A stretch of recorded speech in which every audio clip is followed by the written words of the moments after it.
औज़ुबिल्लाहि मिनश्शैतानिर्रजीम बिस्मिल्लाहिर्रहमानिर्रहीम। प्रोग्राम अल कुरान के साथ आपकी मेज़बान अक्सा जुल्फ़कार। कुरान पाक के मतलब हम आपसे पिछले 4 टॉपिक्स में बता चुके हैं कि कुरान पाक का तारुफ़, तर्जुमा, तफसीर हम सब आपको डिटेल में बताएंगे। हर प्रोग्राम में आपको कुरान पाक की खूबियाँ, तासीर और हिफाजत की ज़िम्मेदारी अल्लाह ने खुद ली है।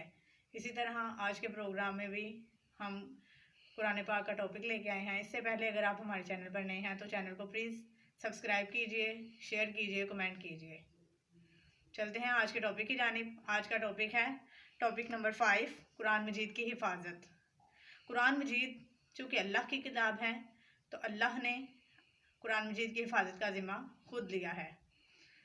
कुरान मजीद की हिफाजत का वादा अल्लाह ताला ने इन अल्फाज में दिया है। इरशाद बारी ताला है सूरतुल हिज्र आयत नंबर 9, हमने खुद उतारी है ये किताब, ये नसीहत हम खुद इसी के निगहबान हैं। यानी कि कुरान पाक अल्लाह का कलाम है। अल्लाह पाक ने खुद ही नाज़िल फरमाया और खुद ही अल्लाह पाक इसके निगहबान हैं, यानी कि हिफाजत अल्लाह ताला खुद फरमाते हैं। आज तक दुनिया में कुरान पाक का कोई नेमल बदल दूसरा कलाम नहीं आया, ना ही रोज़ क़यामत तक आएगा। इसी तरह कुरान पाक की हिफाजत की चंद सतरें 3 सूरतों में बयान की गई हैं। सबसे पहले नंबर 1, ये किताब अल्लाह ताला ने नाजिल फरमाई, यानी मामूली दर्जा की किताब नहीं। आप सब जानते हैं कि किताब अव्वल उम्मुल किताब, यानी कि सब किताबों से ख़ास आला दर्जे की किताब कुरान पाक है। सबसे बुलंद व बाला मर्तबे वाली किताब कुरान पाक है। हस्ती की नाजिल करदा किताब कुरान पाक है, यानी कि अल्लाह पाक ने ही कुरान पाक को नाजिल किया है और अल्लाह पाक ही इसकी हिफाजत का ज़िम्मा खुद लिए हुए हैं।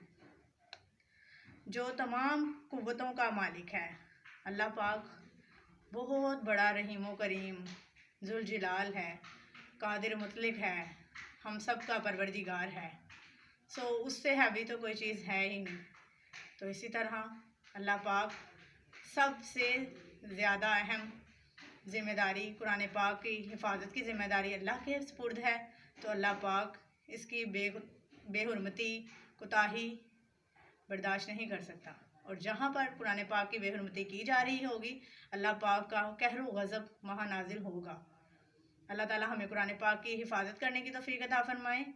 और 70 नंबर 2 है, उसमें फरमाया गया है कि ये किताब ज़िक्र है, यानी इसको जितना पढ़ो ये ज़िक्र है, अल्लाह का ज़िक्र है। ज़िक्र के मायने नसीहत हैं।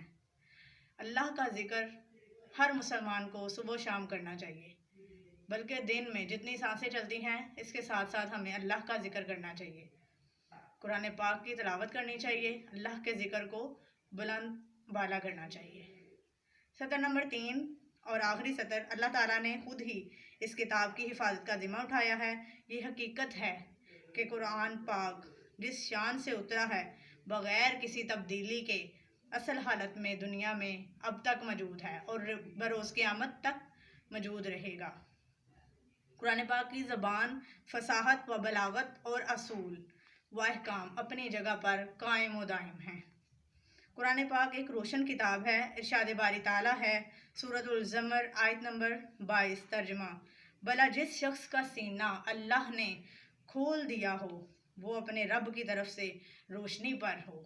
यानी कि इस आयत में बताया गया है कि अल्लाह पाक ने जिस इंसान का सीना खोल दिया, यानी कि जिसको भलाई अता फरमाई, वो अल्लाह की तरफ से हदायत पर है। इसी के साथ ही अगले टॉपिक में आप सबसे मिलेंगे। मुझे दीजिए इजाज़त। अल्लाह निगहबान। चैनल को सब्सक्राइब कीजिए, कमेंट्स में सुबहान अल्लाह लिख दीजिएगा।